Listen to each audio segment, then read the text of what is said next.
네, 우리 함께 보는 말씀 마태복음 15장 32절에서 39절까지 같이 읽어보도록 하겠습니다. 시작.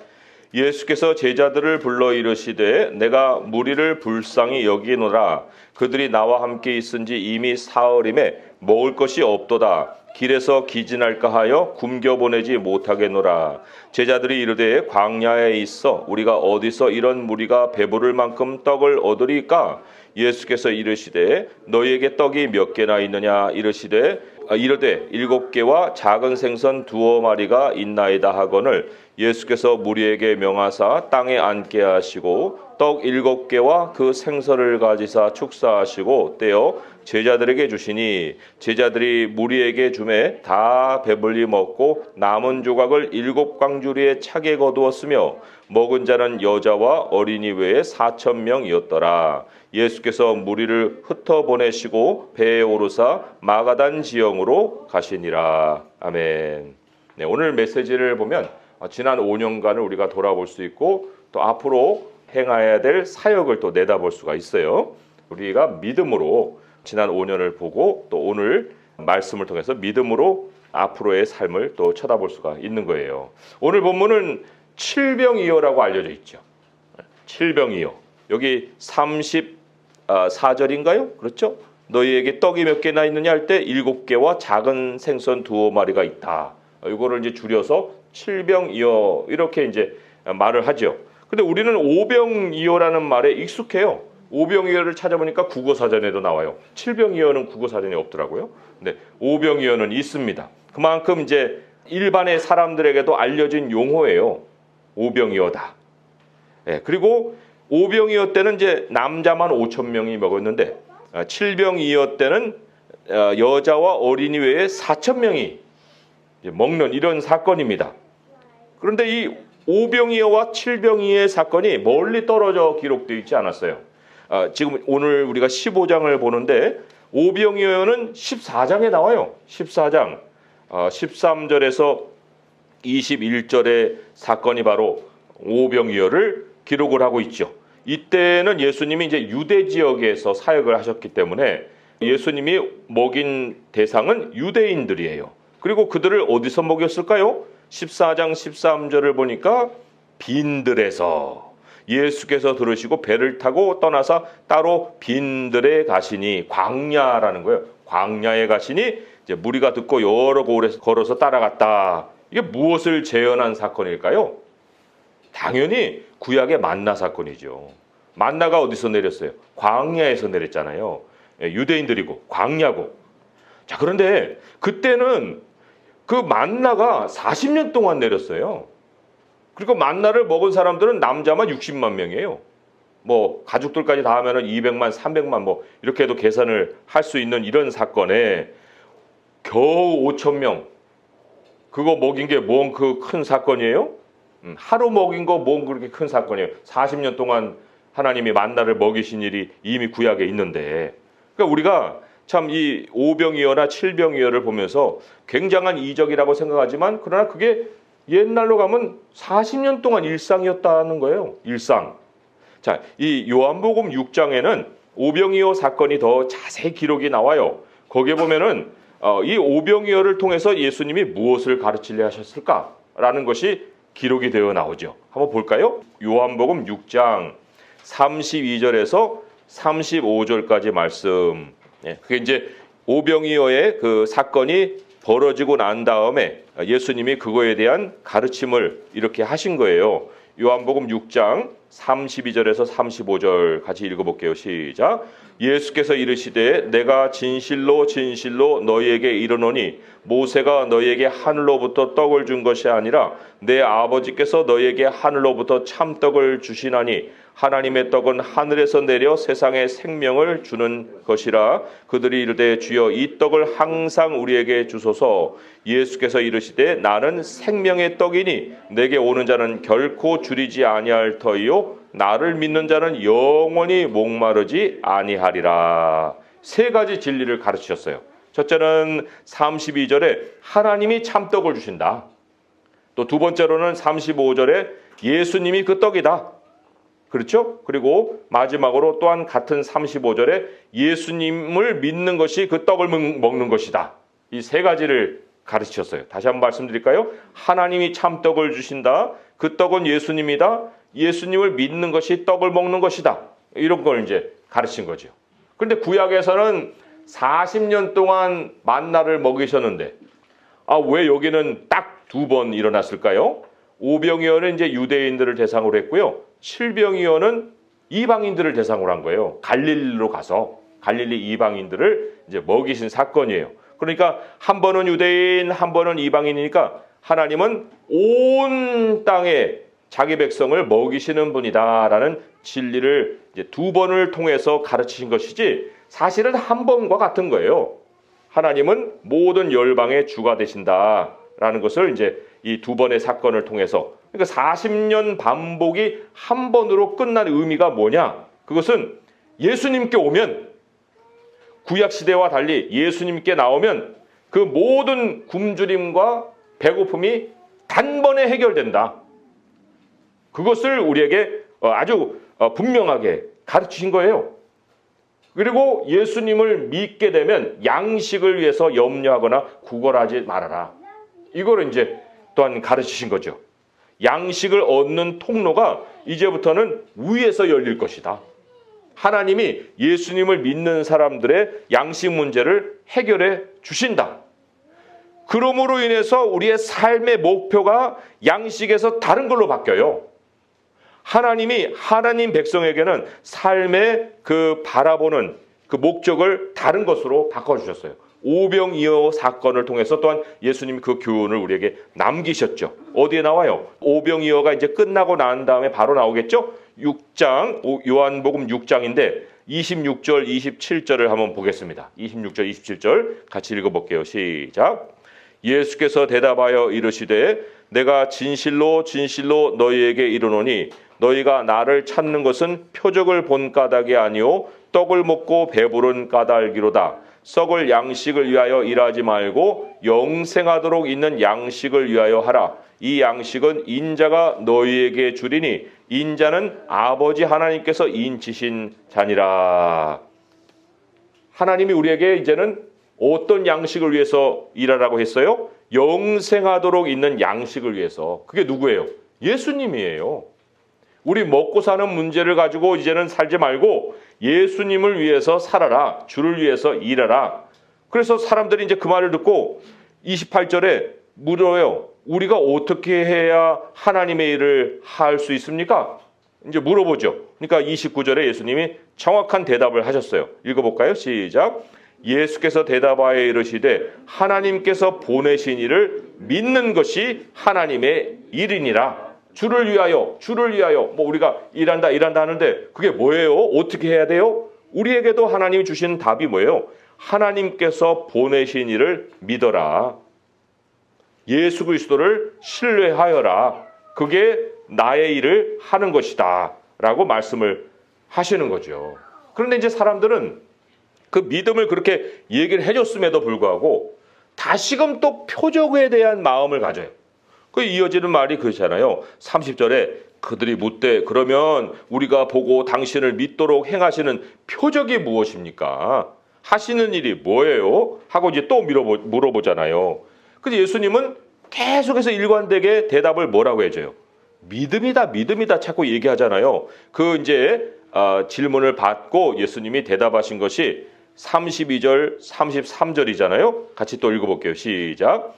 내가 진실로 진실로 너희에게 이르노니 모세가 너희에게 하늘로부터 떡을 준 것이 아니라 내 아버지께서 너희에게 하늘로부터 참떡을 주시나니 하나님의 떡은 하늘에서 내려 세상에 생명을 주는 것이니라. 또 35절 한 절 더 읽게요. 예수께서 이르시되 나는 생명의 떡이니 내게 오는 자는 결코 줄이지 아니할 터이요 나를 믿는 자는 영원히 목마르지 아니하리라. 계속해서 믿음을 강조하잖아요. 우리는 어떻습니까? 이 유대인들은 참 믿음도 없네. 믿으라고 했으면 믿는 거지. 왜 믿음을 갖지 못할 거야? 이런 얘기를 이제 우리가 하겠는데, 자, 오늘날에 우리가 오병이어를 읽어요. 칠병이어를 읽습니다. 우리 마음에 어떤 게 떠올라요? 마음속에 믿음이 먼저 우리 마음에 떠오릅니까? 아니면 이런 오병이어가 오늘날도 일어날 수 있을까? 칠병이어가 이 오늘날도 반복될 수 있을까? 그런 생각 안 듭니까? 우리들의 생각도 믿음보다는 표적에 있어요. 일어날 수 있느냐 없느냐. 그러니까 믿어라 해도 여기 믿지 않고 믿을 수 있는 표적은 또 뭐예요? 하고 얘기하는 것처럼 우리들의 생각 안에도 기본적으로 이 기적에 대한 궁금함, 가능성 이런 생각이 믿음보다 먼저 든다는 거예요. 이 말씀을 읽으면 이 말씀대로 일어날 거야 라고 이게 믿음을 먼저 가지지 않고 그런 생각을 먼저 할 수가 있다는 거죠. 그러면 이제 우리가 던질 수 있는 질문, 아까 이 믿음이란 게 하나님이 우리에게 이제 행하고자 하시는 일이다. 그 일이 뭐 행동이가 아니라 믿음이다 이렇게 얘기했는데 그럼 실질적인 그 믿음은 뭘까요? 실질적인 믿음. 믿음이라는 것도 그냥 가만히 앉아서 이렇게 하는 게 아니잖아요. 믿음이라는 것도 사실 행함이 따르는 거기 때문에 실질적으로 그 믿음의 모습은 뭐예요? 그것을 우리가 이 말씀 속에서 이제 찾아볼 필요가 있는 거죠. 오늘 칠병이어가 그거를 가르친다는 거예요. 오늘 본문으로 이제 돌아옵니다. 칠병이어가 이제 전해주는 메시지. 제자들도 칠병이어를 알고 있고 우리도 성경에서 칠병이어를 알고 있고 오병이어도 알고 있고 그들도 알았어요. 자, 그리고 이 예수님이 이제 어떻게 여기서 오병이어나 칠병이어나 동일한 패턴으로 일하는 것도 이제 말씀을 보게 되면은 우리가 이런 결론을 얻을 수가 있습니다. 하나님이 먹이신다. 충분히 먹이신다. 사람의 배고픔을 하나님이 채우신다. 이건 이제 우리 두 사건을 통해서 얻을 수 있는 교훈이잖아요. 자, 그런데 우리가 던진 질문은 실질적으로 그러한 하나님의 행하심을 믿는 게 뭐냐였잖아요. 그죠? 우리 하나님이 먹이시고 충분히 먹이시고 배고픔을 채우시고 하는 것에 대한 우리들의 실질적인 믿음.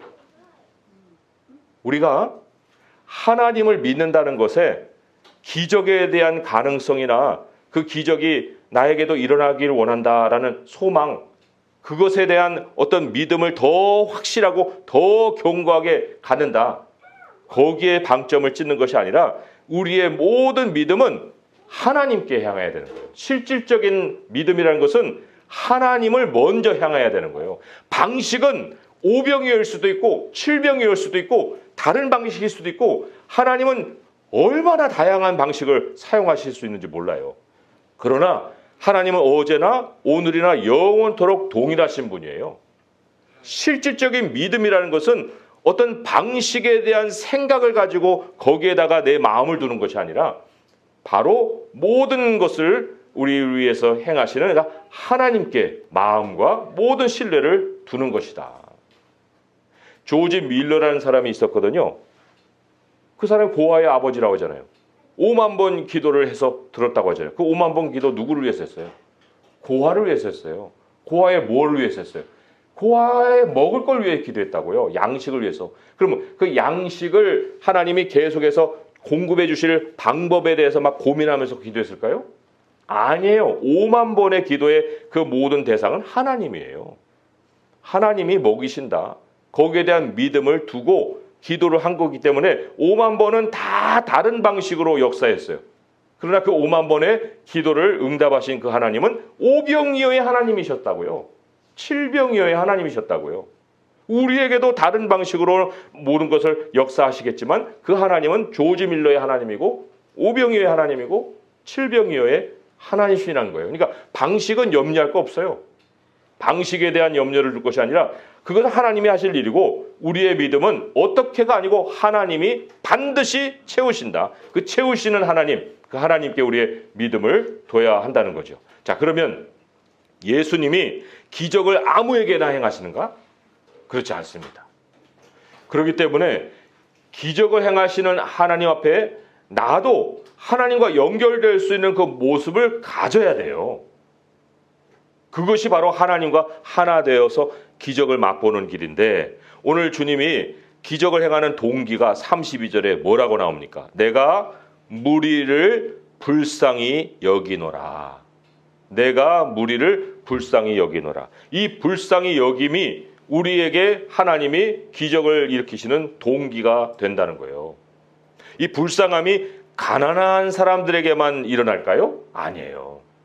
사람이 부자여도요, 자기가 가진 것을 누리지 못하고 행복하게 살지 못하고 있는 모습을 보면 하나님이 되게 불쌍히 여기세요. 삭개오 같은 사람이 그 사람이에요. 가진 거는 많은데 채워지는 것이 없어요. 그래가지고 하나님 앞에서 막 이 갈급함을 갖고 있는 이런 사람, 하나님이 불쌍히 여기신다는 거예요. 그러니까 우리가 기본으로 가져야 될 불쌍히 여김을 받는 모습이 뭘까요? 하나님, 나 하나님 없으면 아무것도 못해요. 나 하나님 없으면 나 정말 가진 것도 내 가진 게 아니에요. 하나님, 나는 하나님만 있어야 됩니다. 하나님이 계셔야 됩니다. 라는 모습을 가지고 살면 하나님이 매 순간 우리를 향해서 불쌍히 여겨주신다는 겁니다.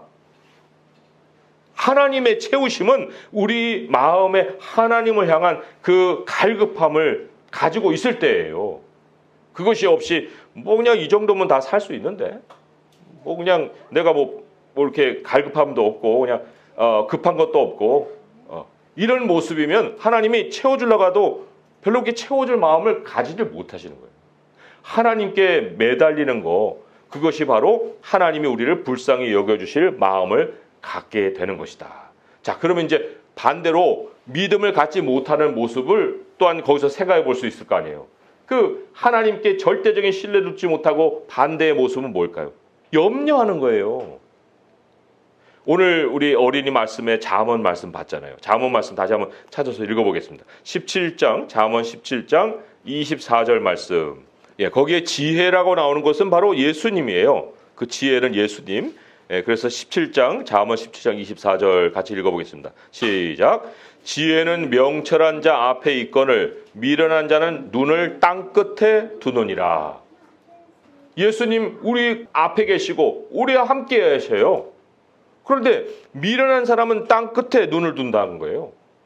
내일 일을 염려하는 게 무슨 의미겠어요, 그러면은?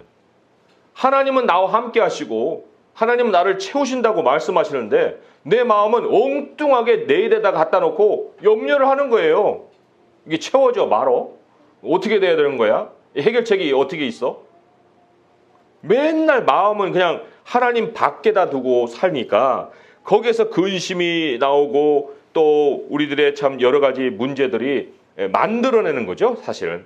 만들어내는 거예요. 그러니 예수님이 우리의 마음에 이 말씀을, 오늘 말씀을 주시면서 내가 너를 불쌍히 여기니 너는 나에게 항상 간절히 구하여라 라고 말씀을 해 주시는 거죠. 자, 우리 예수님은요, 우리가 염려하는 게 무엇인지 다 알고 계세요. 그래서 34절에 보니까 예수께서 이르시되 너에게 떡이 몇 개나 있느냐 할 때 7개와 작은 생선 2마리가 있다라고 말씀을 드릴 때 거기서부터 기적을 행하시잖아요. 그러니까 염려는 내가 붙들고 있을 게 아니고 하나님께 가지고 가야서 그 형편대로 말씀을 드리면 되는 거예요. 내 부족한 형편이 이거예요, 하나님. 그리고 내 마음은 하나님을 신뢰합니다. 그것이 바로 하나님이 기적을 행할 수 있는 최적의 조건이 되는 것이죠. 이것을 우리가 생각할 때, 내가 7병이었냐, 뭐 5병이었냐, 이게 현실이냐 아니냐, 이거를 따질 것도 아니고 내가 지금 이것밖에 없는데 이걸 어떻게 해야 되느냐 하고 염려를 할 것도 아니고 있는 그대로를 하나님께 가지고 가서 기도하고 하나님 이것이 있는데 하나님 어떻게 하나님이 행하실 것이에요? 하나님 나는 하나님이 모든 걸 행하실 줄 믿습니다. 그럴 때 예수님이 이제 구체적으로 방식을 가르쳐 주시잖아요. 땅에 앉게 해라. 그리고는 생선을 축사하시고 떡도 축사하시고 자 무리에게 나누어 주어라. 모든 일을 하나님이 하시잖아요. 이게 지난 5년간 우리 교회가 채워진 방식이고 앞으로도 하나님이 우리의 삶을 채우실 방식입니다. 예수님을 믿는 것이 모든 문제의 해답인 거예요. 우리의 구원을 단번에 이루셨다고 그랬잖아요. 단번에 이루신 예수님이기 때문에 우리의 모든 필요는 이미 예수님이 성취하신 그 사역 안에 있습니다.